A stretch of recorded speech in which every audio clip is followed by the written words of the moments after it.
ஆட்சி அதிகாரத்தில் பங்கு குறித்து பேசுவதற்கு மாணிக்கம் தாக்கூர் ஒன்றும் காங்கிரஸ் மாநில தலைவர் அல்ல என்று திமுக செய்தி தொடர்பாளர் TKS இளங்கோவன் விமர்சித்துள்ளார்.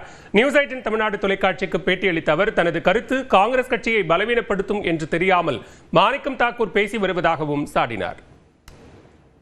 மாணிக்கம் தாக்கூர் சொல்லியிருப்பது அவருடைய கட்சிக்கு கட்டுப்படவில்லை என்பதை காட்டுகிறதே தவிர அவர்களுடைய கட்சி தலைமை ஒரு குழுவை நியமித்து திமுகவுடன் பேச்சுவார்த்தை நடத்த வேண்டும் என்று சொல்லியிருக்கிறது. அந்த குழுவினர் தான் இது குறித்தும் பேச வேண்டும். திமுக தலைமையுடன் ஆளாளுக்கு ஒரு கருத்து சொல்வது என்பது மாணிக்கம் தாக்கூர் காங்கிரஸ் கட்சியின் மாநில தலைவரும் அல்ல, தேசிய தலைவரும் அல்ல. அவர் ஒரு கருத்து வெளிப்படையாக இப்படி சொல்வது என்பது அதை அவருடைய தலைமையிடம் சொல்ல வேண்டுமே தவிர வெளிப்படையாக சொல்வது என்பது காங்கிரஸ் கட்சியை பலவீனப்படுத்தி கொண்டிருக்கிறது என்பதை உணராமல் காங்கிரஸ் கட்சியை தொடக்கத்திலிருந்தே அந்த கட்சியில் உள்ளிருப்பவர்கள், கட்சி உறுப்பினர்களாக இருப்பவர்கள் தான் பலவீனப்படுத்தி வருகிறார்கள் என்பதற்கு இது ஒரு உதாரணமாகத்தான் நான் பார்க்கிறேன்.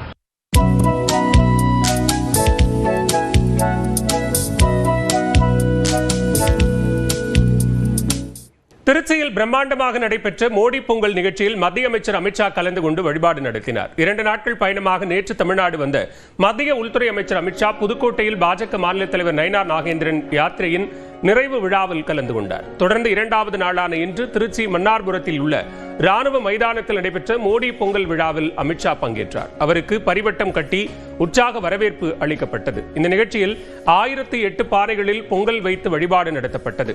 மத்திய அமைச்சர் அமித்ஷா விழா மேடையில் பொங்கல் வைத்து கொண்டாடினார். இந்த நிகழ்ச்சியில் மத்திய அமைச்சரும் தமிழ்நாடு பாஜக தேர்தல் பொறுப்பாளருமான பியூஷ் கோயல், மத்திய இணையமைச்சர் எல் முருகன், மாநில தலைவர் நயினார் நாகேந்திரன், அண்ணாமலை உள்ளிட்டோர் கலந்து கொண்டனர். மோடி பொங்கல், பொங்கலோ பொங்கல், பொங்கலோ பொங்கல். முன்னதாக திருவானைக்காவல் ஜம்புகேஸ்வரர் கோவிலில் அமித்ஷா வழிபட்டார். அதன் பின்னர் ஸ்ரீரங்கம் ரங்கநாதர் கோவிலிலும் அமித்ஷா சாமி தரிசனம் செய்தார்.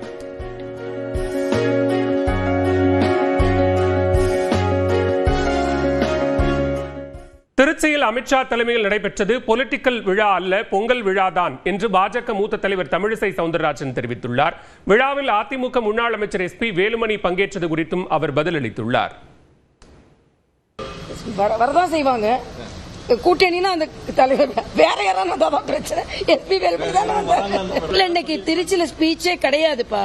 இன்னைக்கு பொங்கல் விழா தான். அது மாதிரி அழகா என்கிட்ட வாழ்த்து சொன்னார்.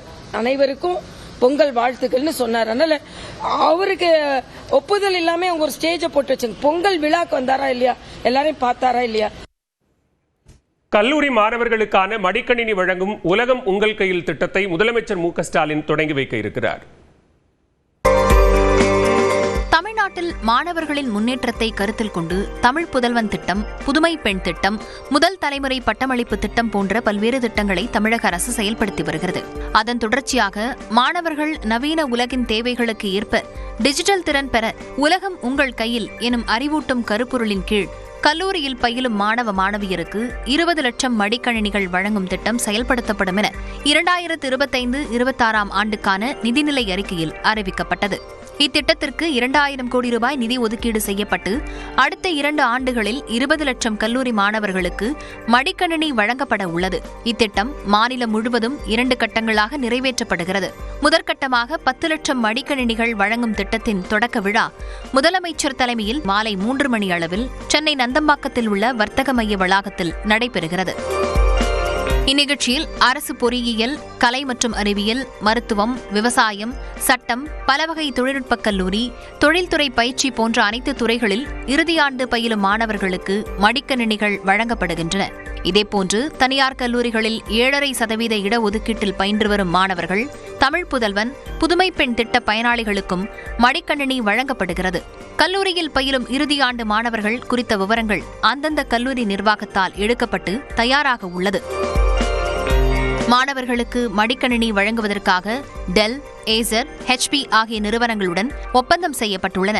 இந்த மடிக்கணினிகளில் இன்டெல் i3 அல்லது AMD Ryzen 3 processor, 8GB RAM, 256 GB SSD memory, Windows 11 home strategic மற்றும் பாஸ் லினக்ஸ் OS ஆகிய மென்பொருள்கள் நிறுவப்பட்டுள்ள நிலையில் கல்வி மற்றும் திட்டப்பணிகளுக்காக MS Office 365, செயற்கை நுண்ணறிவு மென்பொருளான பெர்ப்ளெக்சிட்டி ப்ரோவின் 6 மாத சந்தாவும் கட்டணமில்லாமல் வழங்கப்படுகிறது.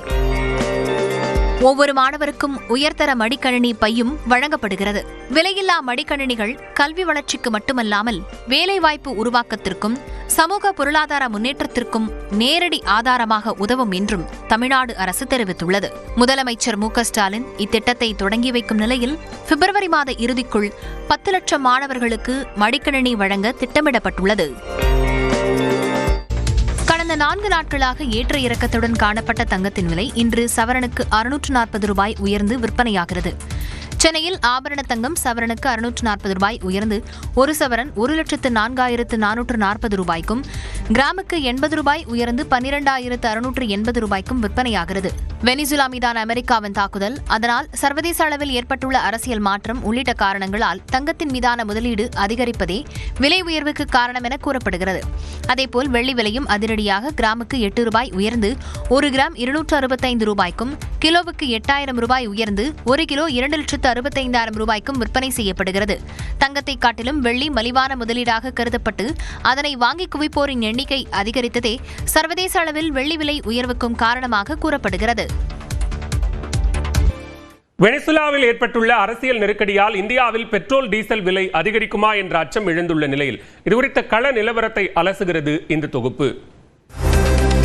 தென் அமெரிக்க நாடான வெனிசுலாவிற்கும் அமெரிக்காவிற்கும் பல தசாப்தங்களாக மோதல் நீடித்து வரும் நிலையில் முன்னாள் அதிபர்கள் ஜார்ஜ் புஷ், பராக் ஒபாமா ஆகியோர் அந்நாட்டின் மீது பல்வேறு தடைகளை விதித்தனர். ஆனால் ட்ரம்ப் தான் எண்ணெய் ஏற்றுமதிக்கு மொத்தமாக தடை விதித்தார். 2019ஆம் ஆண்டு ஜனவரி மாதம் மதுரோவின் ஆட்சியை சட்டவிரோதமானது என்று அறிவித்த ட்ரம்ப் வெனிசுலாவின் PDVSA என்ற அரசு நிறுவனம் அமெரிக்காவுடன் எண்ணெய் வர்த்தகம் செய்ய முழுமையான தடை விதித்தார். இதன் மூலம் வெனிசுலாவின் முக்கிய வருவாய் ஆதாரமான அமெரிக்க சந்தை பறிபோனது. அமெரிக்காவின் இந்த தடைக்கு முன்பு வரை இந்தியா வெனிசுலாவிடமிருந்து ஒரு நாளைக்கு சுமார் 3 லட்சம் பீப்பாய்களுக்கு மேல் கச்சா எண்ணெயை இறக்குமதி செய்து வந்தது. பின்னர் அமெரிக்கா விதித்த தடை அமலுக்கு வந்ததால் இறக்குமதியின் அளவு கடுமையாக சரிந்து நாள் ஒன்றுக்கு 1,30,000 பீப்பாய்கள் இறக்குமதி செய்யப்பட்டன. இதுவே 2021 மற்றும் 2022ஆம் ஆண்டுகளில் முற்றிலுமாக நிறுத்தப்பட்டன. ட்ரம்பின் நிர்வாகம் விதித்த தடைகள் காரணமாக இந்திய நிறுவனங்கள் அமெரிக்காவின் கோபத்திற்கு ஆளாக விரும்பாமல்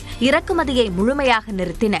2023ஆம் ஆண்டு அக்டோபர் மாதம் மதுரோவுடன் பேச்சுவார்த்தை நடத்திய அப்போதைய அதிபர் ஜோ பைடன் வெனிசுலாவிற்கு தற்காலிக தளர்வளித்தார். இதன் காரணமாக இந்தியா மீண்டும் இறக்குமதியை தொடங்கியது. இதனால் 2023 டிசம்பர் மாதத்தில் நாள் ஒன்றுக்கு 35,000 பீப்பாய்களை இறக்குமதி செய்தது. 2024ஆம் ஆண்டில் ரிலையன்ஸ் மற்றும் நயாரா நிறுவனங்கள் வெனிசுலாவிடமிருந்து மீண்டும் அதிக அளவில் வாங்க தொடங்கின.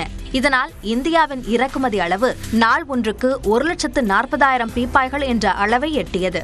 கடந்த ஆண்டு நாள் ஒன்றுக்கு 1,55,000 பீப்பாய் எண்ணெய் இறக்குமதி செய்யப்பட்டது. இந்தியாவின் ஒட்டுமொத்த கச்சா எண்ணெய் தேவையில் இது வெறும் 0.3% முதல் 1% வரை மட்டுமே. தற்போது வெனிசுலா அதிபரை ட்ரம்ப் அதிரடியாக கைது செய்திருப்பதால் இறக்குமதியில் சிறிய சிக்கல் ஏற்பட்டுள்ளது. இந்தியா ஏற்கனவே ரஷ்யாவிடமிருந்து தனது தேவையில் 35% முதல் 40% வரை, அதாவது சுமார் 16 to 17 லட்சம் பீப்பாய்கள் பெற்று வருகிறது. எனவே வெனிசுலாவின் 1.5 லட்சம் பீப்பாய்கள் நின்றாலும் அதனை ரஷ்யா அல்லது ஈராக் மூலம் இந்தியா மிக எளிதாக ஈடுகட்டிவிடும். வெனிசுலா எண்ணெய் பொதுவாக சர்வதேச சந்தை விலையை விட பீப்பாய்க்கு $8 முதல் $10 வரை தள்ளுபடி விலையில் கிடைத்து வந்தது.